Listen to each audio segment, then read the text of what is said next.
One, two,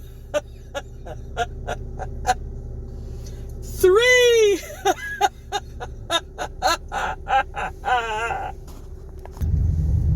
What's up, everybody? Welcome back to Twisted Life of TV. I am Poetry. You are here for a PNTV Xtra, baby. Child, let me introduce y'all to my new addition to the family.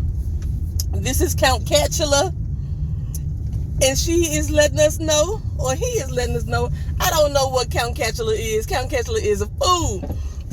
Letting us know that today's video is brought to us by the number 3. Oh, that was my laugh. It wasn't the cat's. Anywho, child, I'm so glad that something else happened in the political world, because I did not want this whole video to be strictly about celebrities and their breakups. But I'm going to start there first, right? So we have 3 celebrity breakups that I am reporting on today. One of them, really gets on my doggone nerves. Let's go ahead and get Jada Pinkett Smith and Will Smith out the way. So, Jada Pinkett Smith has dropped a book that's basically giving the story of her life up until now. And she is exposing her truths. We're not going to say that they are 100% truths, but they are her truths that she's chosen to expose. And in one of those, in interviewing about the doggone book, she mentioned that in 2006, her and Will Smith had already been broken up. They had been separated, not divorced. Now, the reason why that information is significant is because in 2022, on the world stage, in front of millions of people, Will Smith clapped back at a joke that Chris Rock made on stage, telling him to keep his motherfucking wife's name out his mouth. And he commenced to walking his ass up on stage and slapping the cowboy shit out of Chris Rock, right? Now, I noticed that when this situation aired on TV, when they showed it on TV, because I didn't watch it live, I watched the clip backs, that Will and Jada were not sitting together. Well, Jada is now saying it's because they were separated. She's saying that she thought that the slap itself was a skit and it wasn't serious anyway, that they were joking. She also says too that slap in 2022 is what brought them back together.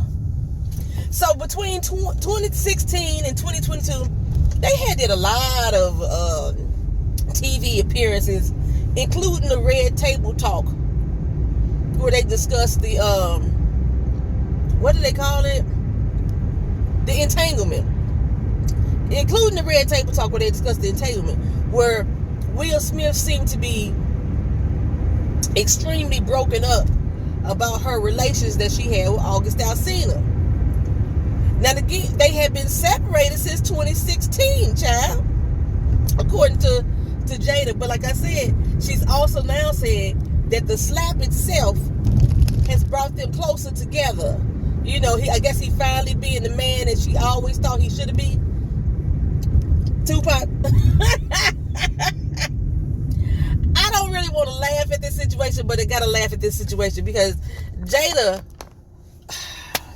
she gets on my nerves, child. I know that I love her. Like I said, I used to love her acting and everything. I love the movies. There's not a single movie that Jada Pinkett Smith has played in that I did not like. I know she was on a TV show. Or was it a movie? Because it was a movie, and I said that she had really fucked her face up. You can tell she had just got the Botox and fillers done. Was that a movie or was that a TV show? She was in something that I watched that I wouldn't. She was a cop. I wasn't really rocking with that. Anywho, other than that, though, I think she's a very good actress. And I honestly think that right now, even with all her confessions and her book dropping, she's still acting. She's still acting. Will's still acting. They still putting on for the people. They making their money, getting their clicks, getting their likes, getting their shares. But they putting on, child. They putting on. In another breakup news, y'all know that Jeezy and Jeannie Mai had broke up. You know, I got my opinions on Jeannie Mai anyway. Jeezy was her token black boy, her token side piece of chicken that she needed to test out the waters to and end up getting hooked on the ping. Okay, so that's what my opinion was. Okay, so I remember that she didn't even want to have kids, which is the reason why her and her last husband wasn't working out, because he wanted kids and she was so dead set that she didn't want a kid, and then she ended up having one with Jeezy. Well, she had been not really sharing a lot, but she had been sharing about the breakup, and Jeezy had been really quiet on it. Well, Jeezy has now came out and made a statement. Let me see if I got it.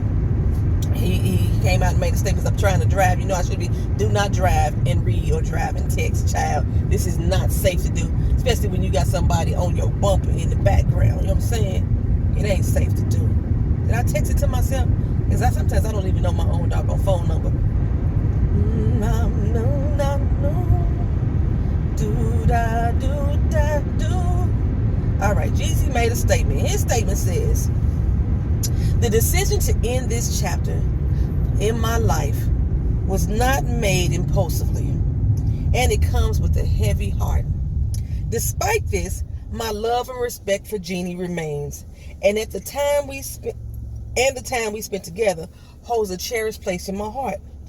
Our beautiful daughter is the best gift from our relationship, and I am committed to assuring she feels the love and stability she deserves. During this period, I kindly request that you respect our family's privacy as we focus on healing. He posted that statement. I'm not sure where he posted it to. I didn't even look at that. But he finally felt that he needed to come out and say something about it. I hope that makes people happy that he was quiet. Of course, in this day and age, everybody is blaming the women. They blaming Jada. They blaming Jeannie. We don't know exactly what happened and really happened with Jada and Will. They kind of put all their business out on the street. And Will is just as culpable in that relationship than Jada is, even though Jada get on my nerves. Will just as guilty for all of some fucked up shit happening in that relationship as well. He catered to it. He talked about it in his own memoir about all the fucked up shit that he did as well. But that they have said from the beginning, this ain't nothing new. They have said from the beginning, no matter how bad shit get, they not gonna get divorced. They wasn't gonna get married in the first place. They were just gonna live out their little happy life. But I think the pressures of society actually forced them to actually get married. And now that they married, they just gonna stay in this broken marriage. They gonna be separated, living apart or whatever, doing their own thing like they was doing in the beginning. They had an open marriage in the beginning. You know what I'm saying? But I guess living together wasn't the best thing, but they wasn't gonna legally separate. You know, it's cheaper to keep them. Okay, but in Jeannie Mai and Jeezy case, you know, everybody's saying that, you know, she is possibly the one in the wrong because Jeezy kept so quiet and ain't been saying what the fuck is going on, and he ain't been blaming her. He just went and filed for a divorce. They blaming it on her mama. They blame it on everything. We don't know. We speculate.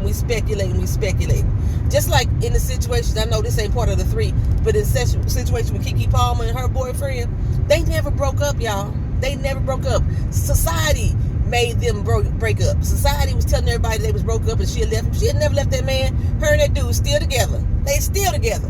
Anywho, she just capitalized off of the moment. That's all she was doing, and I said that before, that she capitalizing off that moment. Anywho,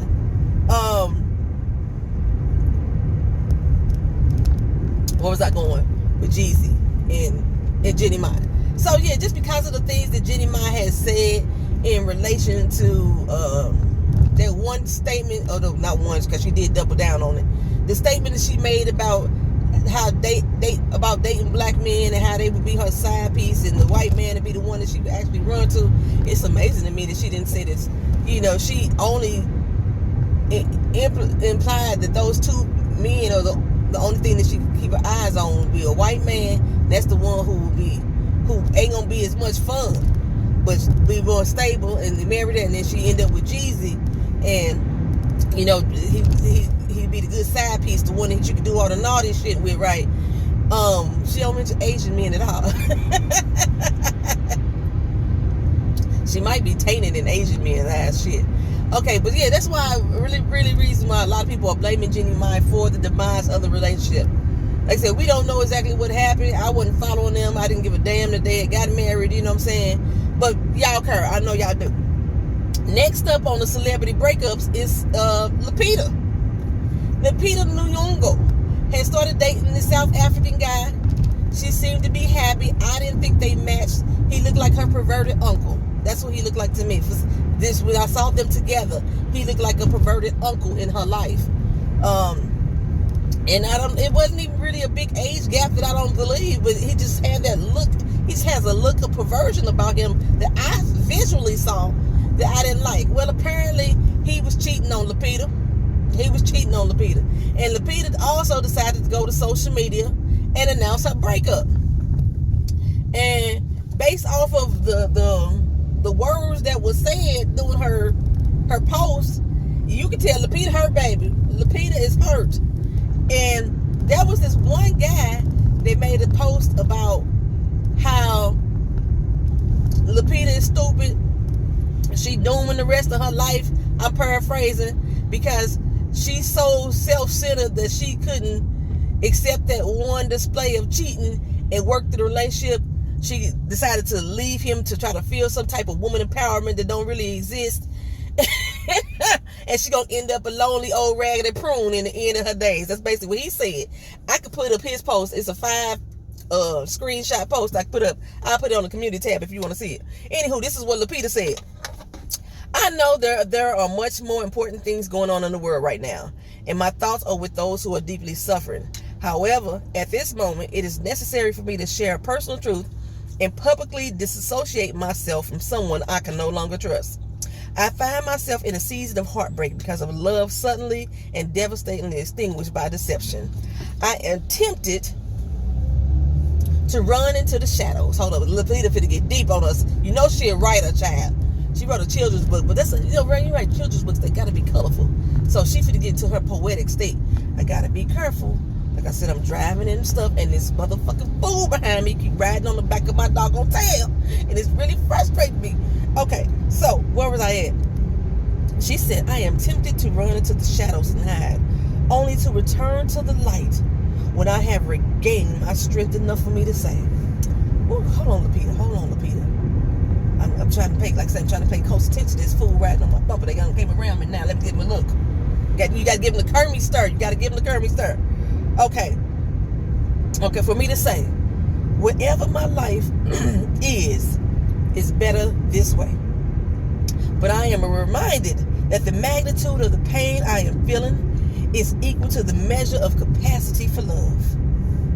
Hold on. Traffic. I gotta get through this right so I can get down to the rest of the other three count. Okay, and so I am choosing to face the pain, cultivating the courage. Let's tell Lupita what's going on. Cultivating the courage to meet my life exactly as it is. They say it is that a tender heart is what gives birth to fearlessness. I hope that is true. I share this to keep it 100 with y'all. I'm adding some words. I'm ad-libbing. Y'all know this, right? Okay. To keep it 100 with y'all. And hoping that the knowledge of my experience might be useful to someone else out there experiencing the same grip of heartache, who is posed to try and escape the pain and miss out on the wisdom that comes from it. #breakup. Okay, I'm gotta go around the bus. And then she ends with another little soliloquy that says, "Let's face our pain so we don't spread it." And that's posted by Lupita about her breakup. I don't know what it is or why these celebrities feel the need that they need to post all over the social medias about their relationships, but I'm glad Lupita shared that, because she was writing, baby. It was poetic. I'll post her stuff up on the community board too if y'all want to see it. I'll post her and Jeezy's post up on the community tab. Okay, next in our 3 count, which is why Count Chocula was laughing so hard. Yes. 3 people, y'all. 3 people have came forward in the case of the election fraud that Donald Trump is a part of, right? Part of the Trump trials. You know, there were 19 people that was convicted in relation to election interference. I say election fraud. I still say this is a conspiracy to overthrow the government by trying to fraudulently put a man in office that wasn't supposed to be there. Okay, that's what I say. Okay, and essentially this led up to the January 6th insurrection. So I think all of them should be culpable for that. But let's go forward, right? So just yesterday, Attorney John Eastman was the 3rd convicted of the 19. Just pled guilty to his charges. Well, he just pled guilty in that case, okay? He was looking at felony charges. Now he has been reduced to all of his charges being dropped against him, with the exception of one. There was one that was conspiracy to file false documents that he is still facing sentencing on. So he dropped all charges with the exception of that one in order to take a plea, which is actually a lot better off for him considering all the charges that he was facing. So essentially, Kenneth Chesebro, I don't know, I've been making him Boro. Kenneth Chesebro, B-R-O. He crafted the conspiracy, the document. He wrote the document that explained how exactly they were going to move forward with taking back or stealing back the election. Okay? He was the one who pinned it down, right? So that is the one charge, the false documents. They were certifying false electors and things of that nature. But he was the one who crafted the memo. And he had already, denied a plea deal last month because he was all high and mighty on his horse. I don't know why I thought October 23rd was the trial date. The trial date started yesterday, the 20th, right? And so right before his trial, during the middle of his trial, he took a last-minute plea deal and pled guilty. Okay? Now, just a couple days ago, Sidney Powell also rolled over. Rolling. They rolling up the river. They going up the river. That's what they mean when you go to jail. Well, they not going to jail. I hate the fact that they not going to jail. Anyway, Sidney Powell, she took a plea deal as well. She got 6 years probation. She has to pay a $6,000 fine, write an apology letter to the residents of Georgia. In addition, she had to put together a video, and she got to testify against Misty Hampton, one of her co-defendants. Now, Kenneth Chesebro, I forgot to mention, part of his plea deal also, he must testify against future defendants in the other defendants in this case.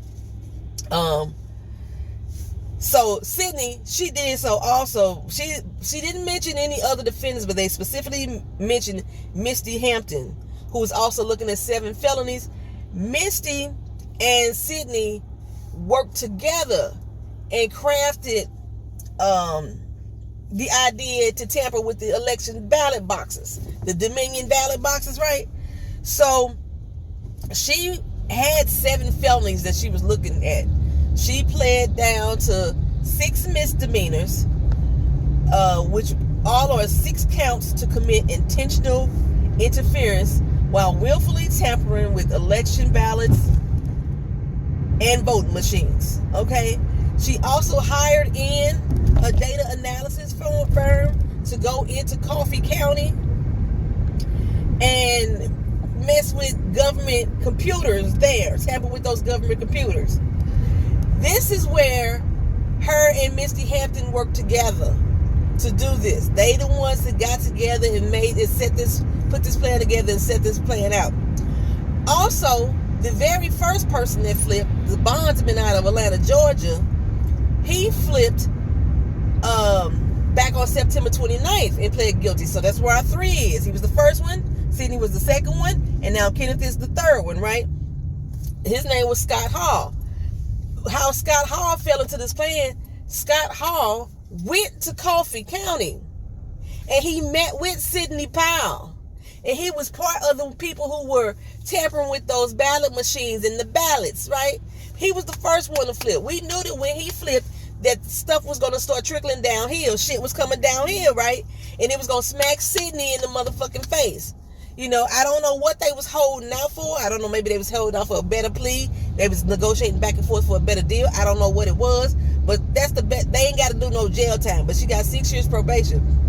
I hope they treat her probation like they do with other inmates. Got to do piss tests and all that shit. Got to check in. And if she don't check in, they violate probation. They got to go in and serve their time. I just want them to violate something. Violate the probation, y'all. I want Kenneth Chesborough to go to jail off of his charge that he did not get dropped. I need him to go to jail for that. Scott Hall, I think I mentioned that he got 2 years probation and I believe a fine as well, or community service or something like that. I am upset that none of these motherfuckers are actually going to jail. And the reason why I'm upset because they're not going to jail, because they are still left out in the world, able to still put together other conspiracies or other takeovers. They are still able to get together in secret or in huddle. How many criminals do y'all know who will get out of jail and just don't do no more crime? They get out of jail most times and go back to the life that they was doing, the things they had done before that landed them in jail in the first place. So it does not seem far-fetched of an idea to me that these people, because they still going to be walking around on the street, are not going to still be in some way involved in another fraudulent activity that will serve Dumb Donald ass or any other person, but specifically Dumb Donald. That's just my opinion there, y'all. This is my opinion, okay? I think they all should go to jail, but y'all let me know what y'all think. Are y'all satisfied with them having the probation? Are you satisfied with them having to do the fines? I could give a fuck about a doggone apology letter. I'm quite sure the people of Georgia don't get, at least the minorities and the poor folks, we don't give a fuck about no goddamn apology letter. That apology ain't doing shit for us. You might get some what's the people called? I like to call them a certain thing.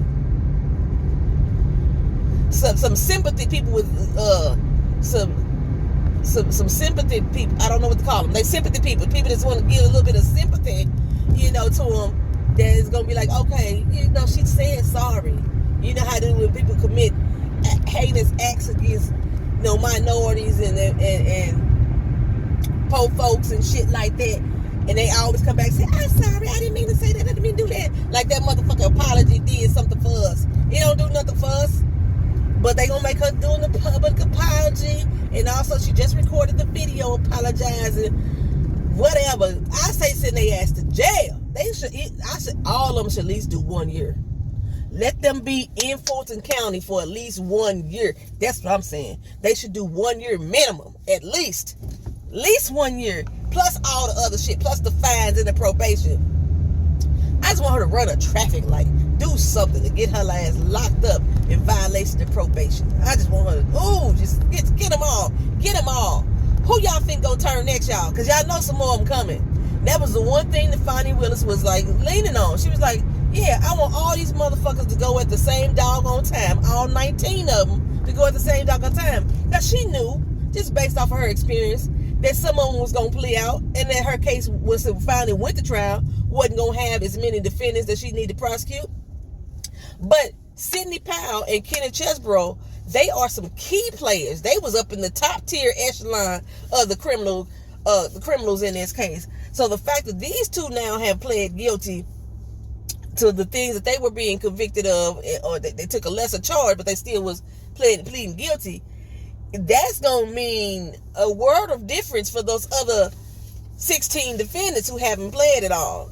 It's going to be some more that's going to roll over, baby. Trust and believe that. I think Misty Hampton is next. Like I said, specifically, Misty Hampton's name. I forgot her real name because Misty Hampton is a nickname or is a pseudonym that she used. I don't even believe Hampton is her last name at all. But she's supposed to. She was the one that was specifically mentioned by Sidney Powell in her plea deal. She specifically named her and said they worked together to orchestrate that plan. They worked together to carry out that plan. Misty next, baby. Misty coming out. You better go ahead and take that plea, girl, while you can. Because the longer y'all wait, the more severe the charges will be. The longer y'all wait, the less negotiations y'all can have for said plea deal. The longer y'all wait. Misty, you next, girl. You next. I would have thought that the black guy that had to sit in jail without the bail, I would have thought that he would have been pled first. I'm surprised that the pastor, the preacher, I don't know why I'm surprised. I don't know why I'm surprised. But the pastor, the preacher, you would think that, you know, since he's supposed to be a man of cloth, a man of God, that he would want to tell the truth. But you know, we as people here in these here United States that have been in religious organizations and watched the man of the cloth and how he moved, and they ain't always moving God-like, and they would lie, steal, cheat, and do all kind of stuff just like a regular old person, you know, a regular old parishioner. You know, we know that they ain't always 100, but the fact that you facing jail time for this, sir, you would think that you would want to speak the truth. But he ain't said nothing yet. He's still holding ground. He's still holding ground, y'all. He's still holding ground. All right, that's all I got for you. This is the video for today. This is the PNTV Extra, brought to you by me and Count Catchula and the number 3. See you in the next video, y'all. Peace. Okay. Oh my God, I'm in my work vehicle, so I normally don't do this, but I forgot, y'all. I forgot to add on the 3rd freaking topic. This video is brought to you by the number 3. So you need 3 topics. Jim Jordan, 3 times failure. 3 times. Once, twice, 3 times a failure. And I love it. He's not once, but twice, 3 times a failure. And I love it. I love it. Yes, Representative Senator Jim Jordan went before the House again on his 3rd try to get House Speaker and failed once again. I had already reported that there was rumors out there that the Republicans didn't like him anyway. They just playing with his doggone emotions. So they was going to use this moment and this opportunity that if he tried to run again, that they was going to make sure that he got less votes than he did the first time. Not only did he get less votes than he did the first time, he got less votes than he did the second time too. The first time around, he got 200 votes. He need 217 to become the next House Speaker. Well, he said, you know what? I'm going to run again. I told you they tried to threaten those 20 people who wouldn't vote with him and try to make them change their vote, and that didn't happen. So they put up another vote, and then he only got 199. So he lost people, he gained a couple, but he lost folks. He still got less than what he had the first time. Then the 3rd time, what happened was he got 194. He losing even more and more votes as the time goes on, as they said they was going to do. But what had happened was they had a secret meeting, child. They had a secret meeting, held a secret ballot that said, you know what, we going to remove him as a nominee. He can't run. He ain't going to win, period. Okay, so they had a secret ballot. 86 members of the Republicans decided that they wanted him to try again. I don't know why. His numbers keep going down. And then there was 112 said, give it up. Give it up. Okay, let's move on to somebody else. So they're going to try to move on, I believe, to Emmers, which is the currently the highest ranking member of the Republican Party right now. So I think they're going to try to get him. But then there was a few other people that threw their names in the hat. I don't know why. Well, I do know why. I don't know why I was finna say I don't know why they won't support McHenry. I know why, because McHenry is a bipartisan Republican. He is willing to work across party lines to get shit done. He's the acting interim House Speaker right now. Just make the man the damn House Speaker. Okay? Shit. But, yeah, y'all, I almost forgot to add that third topic in there. So, like I said, you normally don't get this with me at work, in my work vehicle of transportation, but I had to add it in there. Now, we conclude this video. Thank y'all for watching. Thank y'all for being here. See you in the next one. Peace.